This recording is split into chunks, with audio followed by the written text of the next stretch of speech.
Ang aga-aga ko sa 7-Eleven at nag-try ako. Baka meron uli akong makita. Ayan, guys, na nakakuha din ako ng kulay yellow. Yung nakatawa yung logo ng M&M.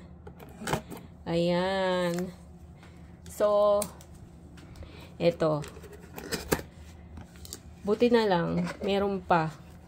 Sa ibang store to ng 7-Eleven. Hindi to sa pinuntahan ko nung nakaraan. So, ayan, kulay dilaw. Nakatawa na siya. So, ito yung nakaraan. Kulay red. Nakasimangot. So, kompleto na yung aking collection ng M&M. Isang nakasmile, naka-approve, at isang nakasimangot. Ba't kaya ito nakasimangot? Ayan. Bakit kaya siya nakasimangot? Ano kaya ang kwento? Oh.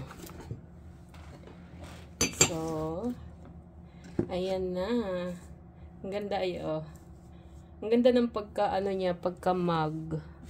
Ang kinis, tapos maganda siya. Makapal. Pwede na itong dagdag sa aking koleksyon ng mga mug. Kagaya pa rin dati, kahapon naman ang kinuha ko, ito, 2 peanut, isang milk chocolate. Kahapon ang kinuha ko, 2 milk chocolate, isang peanut. Parehas pa rin yung price, $101.